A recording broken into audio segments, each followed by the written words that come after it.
Hola y bienvenidos a esta nueva edición de Mirada Económica. Les saluda Wu Shuoyu desde nuestro estudio en Beijing. Este año, debido a las complejas y cambiantes circunstancias domésticas e internacionales, la economía de China ha soportado una enorme presión.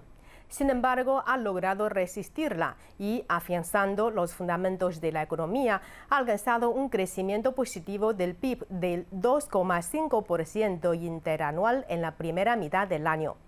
En el segundo semestre, la base de recuperación de la economía china ha de consolidarse en una ventana de oportunidades clave, haciendo frente a las incertidumbres. En esta edición de Mirada Económica tenemos el placer de contar con la presencia de nuestro colega y analista económico, Luis Martín Rodríguez. Hola Luis, bienvenido al programa. Hola, muchas gracias. Es un placer estar aquí. Muchas gracias. Bueno, y por vía telemática nos acompaña Yan Jin, investigador del Instituto de Estudios de Latinoamérica de los Institutos de Relaciones Internacionales Contemporáneas de China. Yan Jin, bienvenido una vez más a Mirada Económica. Muchas gracias, con mucho gusto. Muchas gracias. Bueno, hemos comentado al inicio del programa que en el primer semestre del año la economía china ha logrado un crecimiento positivo del PIB de 2,5% interanual. La reunión celebrada por el Buró Político del Comité Central del Partido Comunista de China el día 28 de julio ha dictado las disposiciones de trabajo económico para la segunda mitad del año. Yan Jin, por favor, ¿cuáles son estas disposiciones y cómo se interpreta el planteamiento de esforzarse por alcanzar el mejor de los resultados decidido en esa reunión? Bueno, creo que la reunión del Buró Político del Comité Central del Partido Comunista de China celebrada el día 28 de julio fue muy importante y por eso atrajo mucha atención tanto del mercado doméstico como la comunidad internacional. Esta reunión, a mi juicio, no solo analizó la situación económica actual de China, sino que también ha dictado las disposiciones para la segunda mitad del año.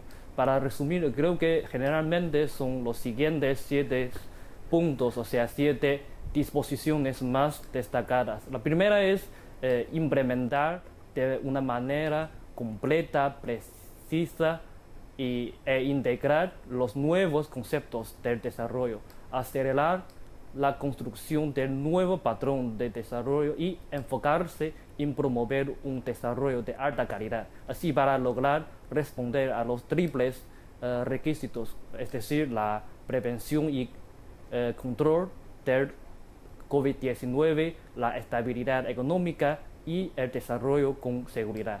La segunda disposición que ha decidido esta reunión es coordinar efectivamente la prevención y el control de la pandemia de COVID-19 con el desarrollo económico y social. También debe utilizar una perspectiva integral sistemática a largo plazo, en particular política, para considerar la relación entre la prevención y control de la COVID-19 con el desarrollo económico y social. En tercer lugar, la reunión subrayó también las macropolíticas deben jugar un papel activo en la expansión de la demanda y que las políticas fiscales y monetarias deben compensar efectivamente la falta de demanda social. La cuarta disposición es hacer hincapié en la necesidad de resguardar la cuestión fundamental de la seguridad en todos los frentes. La quinta es destacar una vez más el papel importante de la política de la reforma y la apertura para inyectar aún más energías positivas al desarrollo económico. También señaló la reunión que se debe trabajar para garantizar las condiciones de vida del pueblo, dando prioridad a las necesidades básicas del pueblo que enfrente a diversas dificultades. La séptima es aprovechar al máximo la iniciativa de todos los sectores y todos los actores del mercado y de la economía china. Por ejemplo, las empresas y empresarios Bueno, creo que es muy importante comprender las 7 disposiciones mencionadas, porque ellos son los claves para observar el funcionamiento de la economía china para la segunda mitad de este año. Pero al mismo tiempo creo que todo el mundo ya vea que la economía china se enfrenta al mismo tiempo actualmente a algunas, digamos, contradicciones o problemas bien destacadas, o mejor dicho, algunas incertidumbres. En este punto crítico de la recuperación económica de China, yo creo que es sumamente importante elaborar y planificar las expectativas económicas del año de una forma más objetiva, integral y razonable. Entonces, ¿cómo interpretamos el planteamiento de esforzarse por alcanzar el mejor de los resultados? Mi juicio es que esto creo que es una señal muy clara y también muy importante, emitida por el gobierno chino con una actitud realista y proactiva. Quiere aliviar la importancia al objetivo de crecimiento económico, o mejor dicho, los indicadores, y cambió el enfoque de la política hacia un mayor énfasis en cómo podemos estabilizar los niveles de vida del pueblo. Todo el mundo sabe que a principios de este año el gobierno chino presentó 6 indicadores como objetivo, entre ellos la más importante quizás es la tasa de crecimiento económico anual alrededor de 5,5%. Sin embargo, es una regla que los objetivos de desarrollo económico deben ajustarse de acuerdo con la realidad objetiva. No se puede introducir políticas muy fuertes de estímulo para lograr un crecimiento a largo plazo con el sacrificio del potencial de crecimiento para el futuro. Al contrario, creo que para China, para nosotros lo más importante es un crecimiento sostenible basado sobre un equilibrio dinámico. Bueno, después de repasar estas 7 disposiciones y el planteamiento del trabajo económico para la segunda mitad del año, examinemos ahora las perspectivas de la economía mundial para la segunda mitad del año. La última edición del informe sobre perspectivas de la economía mundial, publicado el pasado 26 de julio por el Fondo Monetario Internacional, ha revisado a la baja las previsiones de crecimiento de la economía mundial para el año 2022 y el año 2023, situándolas en el 3,2% y el 2,9% respectivamente. Es la segunda vez de este año que el FMI revisa a la baja estas previsiones, después de haberlo hecho en abril también. El informe apunta a que las perspectivas económicas tienden a ser más sombrías debido al aumento de la incertidumbre. Luis, por favor, ¿cuáles considera usted que son las principales causas de la ralentización del crecimiento económico mundial? Sí, bueno, la verdad es que al leer el informe uno percibe un tono no muy optimista por parte del Fondo Monetario Internacional, que llega a utilizar adjetivos como sombrío o lúgubre. Si nos fijamos en economías individuales, Estados Unidos y China son las grandes economías que más han visto sus previsiones de crecimiento revisadas a la baja. En el caso estadounidense, la pérdida de poder adquisitivo de los hogares por culpa de la inflación y por culpa del endurecimiento de las políticas monetarias ha hecho que se revise la previsión de crecimiento 1,4 puntos porcentuales a la baja. Y en el caso de China, las medidas de lucha contra la pandemia y también la situación del sector inmobiliario han provocado una corrección de 1,1 puntos a la baja también.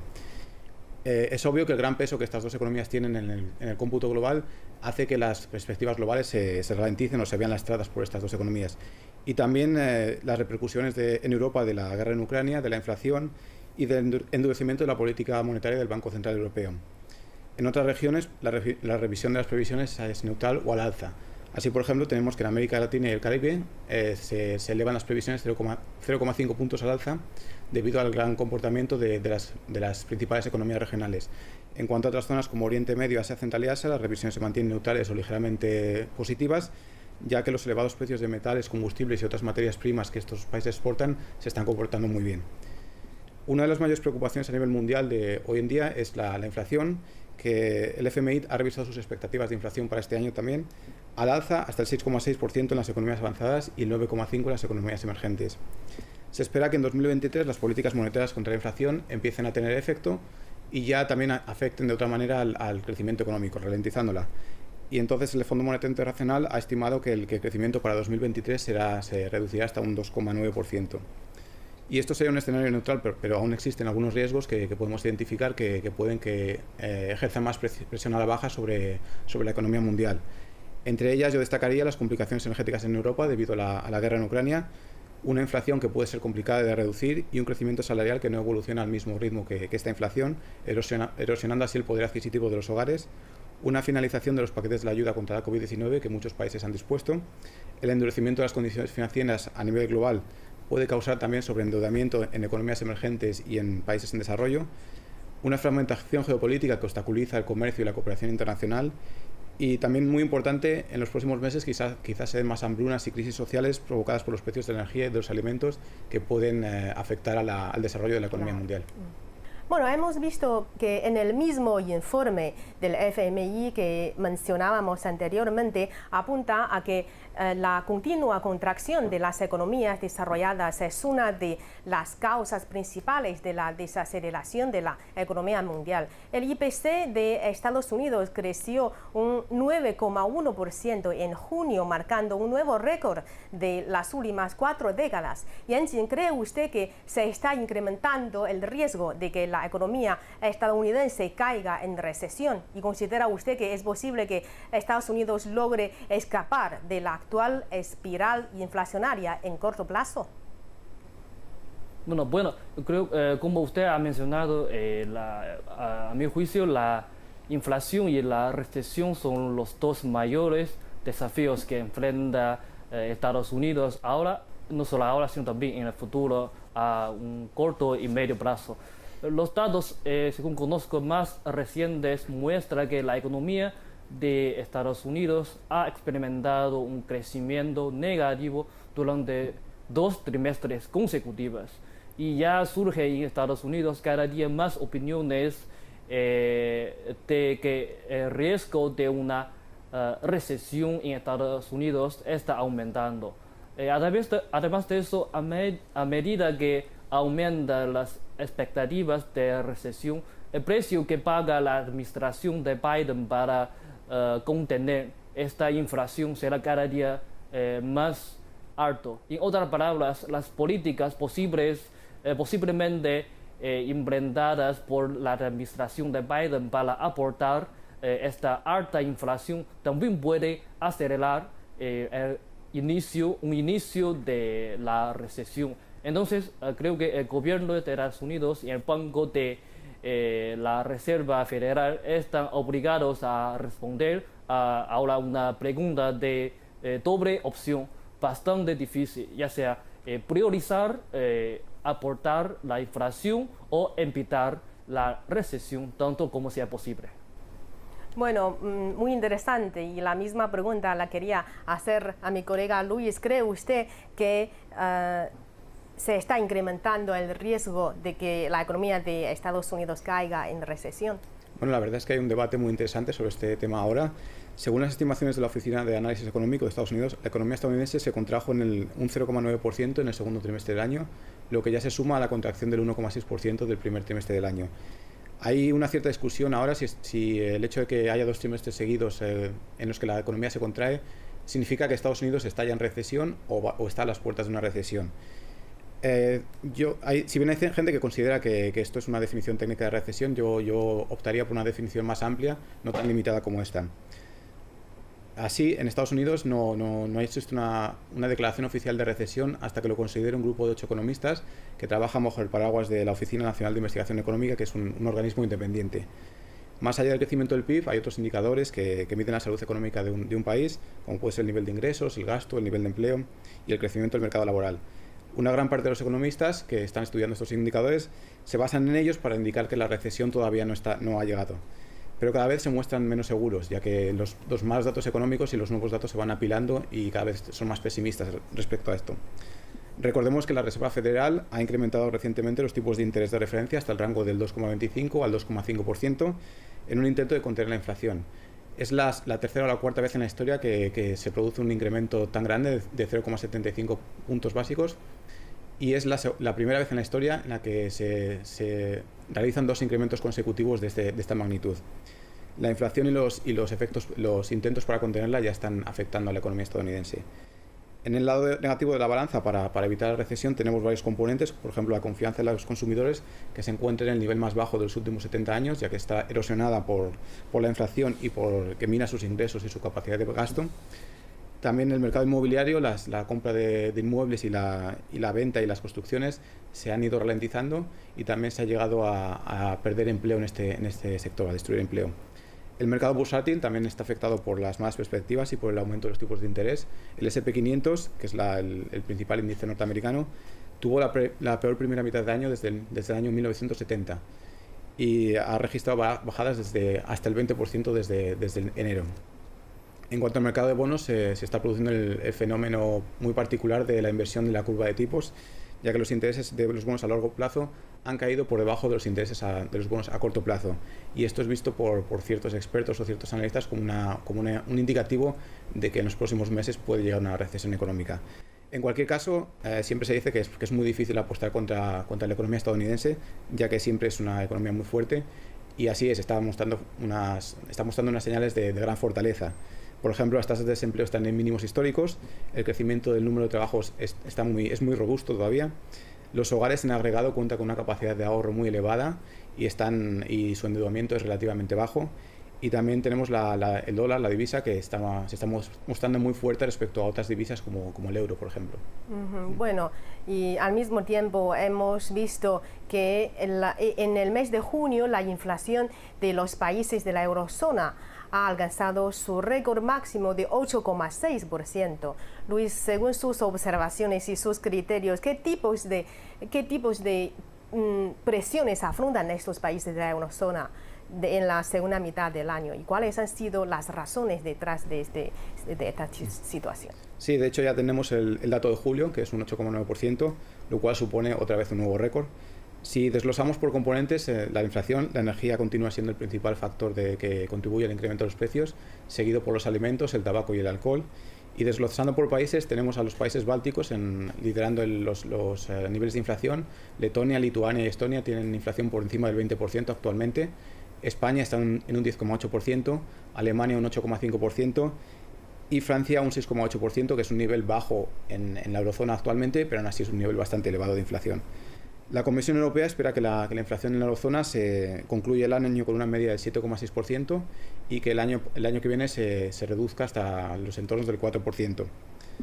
En este panorama tan sombrío de inflación hay buenas noticias, ya que el crecimiento del PIB ha superado las expectativas en el primer semestre.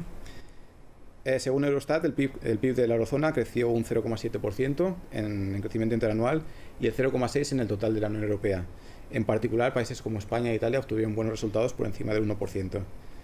Para luchar contra esta inflación, el Banco Central Europeo anunció el 21 de julio que incrementaba los tipos de interés en un 0,5%, lo cual es un incremento mayor que el 0,25% que esperaba el mercado. También emplazó a nuevas subidas en septiembre de los tipos de interés si la inflación seguía tan elevada. Recordemos que el objetivo del Banco Central Europeo, como muchos otros bancos centrales en el mundo, es mantener la inflación controlada. En el caso del Banco Central Europeo, el entorno objetivo de la inflación a medio y largo plazo es el 2%. Obviamente este año y el año que viene no se va a cumplir este objetivo, pero esperemos que a medio y largo plazo podamos llegar a este objetivo. Además de la inflación, otra razón poderosa que ha tenido el Banco Central Europeo para subir los tipos de interés es seguir a Estados Unidos, que ya había, como he mencionado antes, había subido los tipos de interés al 2,25-2,5%. Si no lo subiera, el dólar podría seguir apreciándose respecto al euro y dañar mucho el sector comercial de la Unión Europea. Habrá que ver en los próximos meses si Europa se dirige a una recesión. Su media de crecimiento es muy débil, es inferior al 1%, y en este año se esperaba que este crecimiento fuera mayor debido a la recuperación de la pandemia, pero no es así. Para 2023 la previsión de crecimiento se ha reducido hasta el 2,1%. Estos países se enfrentan a ciertas presiones a la baja Entre ellas, primero hay que destacar la prolongada duración del conflicto en Ucrania, que seguirá haciendo mella en las economías, tanto directa como indirectamente. Y relacionada con ello, en Europa se vive actualmente una crisis energética. Hay mucha preocupación en torno a este tema, ya que se teme que Rusia corte el gas durante el invierno o en los próximos meses. Y entonces la Unión Europea está intentando aumentar sus reservas de gas y encontrar otras fuentes de suministro de gas. Además, también muchos países han ido implementando planes nacionales de ahorro de energía. Aún también la Unión Europea se enfrenta a la persistencia de cuellos de botella provocados por los efectos de las pandemias y las restricciones en China.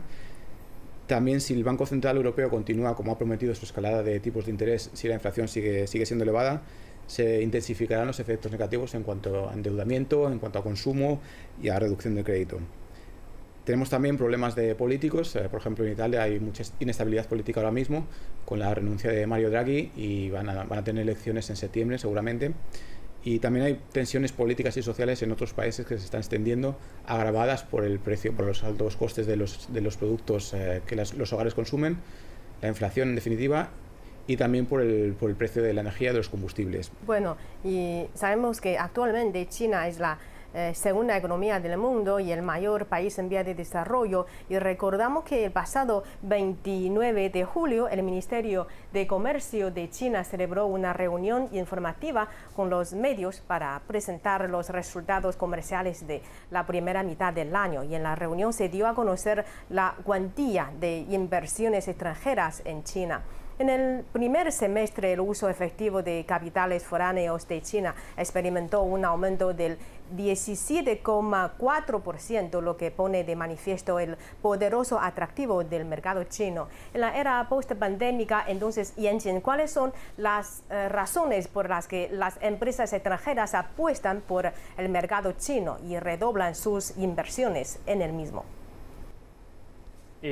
Bueno, sabemos que las empresas extranjeras y los capitales foráneos han sido uno de los participantes importantes en el desarrollo socioeconómico de China desde que China propuso la política de la reforma y apertura. Bueno, y en la era post-pandémica, las empresas extranjeras siguen apostando, o ya sabemos que sigue apostando por el mercado de China. Creo que hay muchas razones, por ejemplo, la resiliencia de nuestra economía, el mercado súper grande del mundo, las infraestructuras, entornos empresariales y apoyos industriales de primera clase del mundo, etc. Todo esto son muy atractivos para las empresas y los capitales foráneos. Entre ellos, yo creo que el más importante es la resiliencia de la economía china y el mercado súper grande a nivel mundial. En la primera mitad del año sabemos que el volumen económico total de China alcanzó los 56 billones de yuanes. Entre ellos, el valor agregado industrial fue más o menos a los 20 billones de yuanes, y el valor agregado de la industria de servicio ya superó los 30 billones de dólares. La inversión total en activos fijos superó a los 27 billones de yuanes, y las ventas totales de bienes de consumo superaron los 21 billones de yuanes. Estos datos muestran las ventajas muy obvias de China de la acumulación económica de bases materiales muy sólidas y de el mercado a gran escala. En segundo lugar, creo que en China se emergen constantemente las nuevas demandas y oportunidades para el desarrollo hacia el futuro. Desde que China entró en el 14º Plan Quinquenal de desarrollo, la economía de China se ha acelerado hacia un desarrollo de nueva etapa, es decir, de alta calidad. La innovación se ha situado en el centro de la construcción de la modernización. El desarrollo ecológico y bajo en carbono se ha promovido de una manera integral en todos los ámbitos socioeconómicos, y se han dado nuevos pasos para construir un nuevo patrón de desarrollo, es decir, la circulación dual. La demanda por calidad de vida impulsa una mejora continua del consumo. En otras palabras, invertir en China es invertir en el futuro, lo que ha resultado muy atractivo para las empresas extranjeras y los capitales foráneos. Finalmente, también China ha insistido en la apertura de alto nivel y el mejoramiento de su entorno empresarial. Desde el principio de este año, sabemos que China ha implementado una nueva versión de la lista negativa para el acceso de inversión extranjera en las zonas piloto de libre comercio, lo que relaja aún más el acceso de mercado para los capitales foráneos.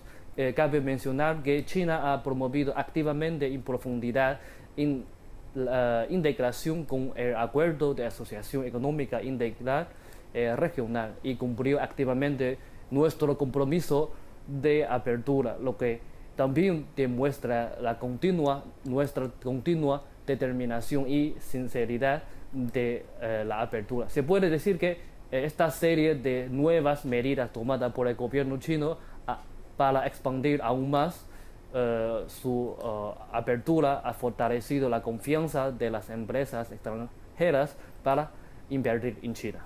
Bueno, muchas gracias. Bueno, China con una apertura de alto nivel, invertir en China es invertir para el futuro. Muchas gracias, Yan Jin. Y también queríamos saber qué otras medidas se anunciaron en esta reunión informativa destinadas a estabilizar el comercio exterior, asegurar las inversiones extranjeras y también fomentar el consumo. Luis.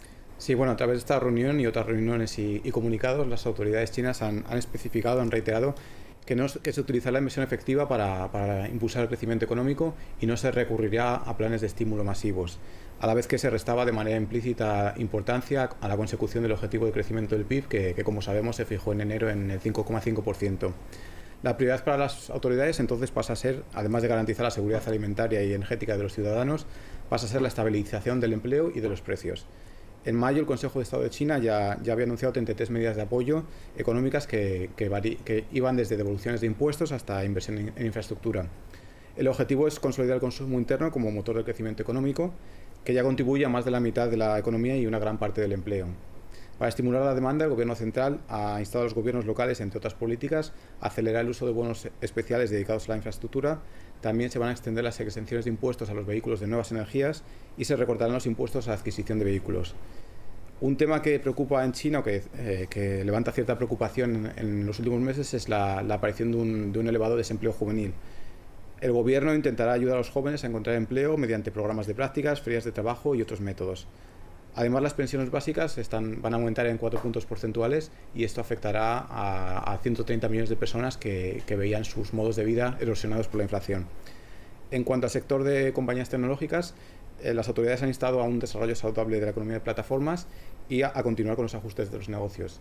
El mercado inmobiliario, que también suscita cierta preocupación, las autoridades del Gobierno central han instado o han reiterado que son las autoridades locales las que son responsables de asegurar la entrega de los proyectos de viviendas y de mantener el sistema inmobiliario estable y saneado.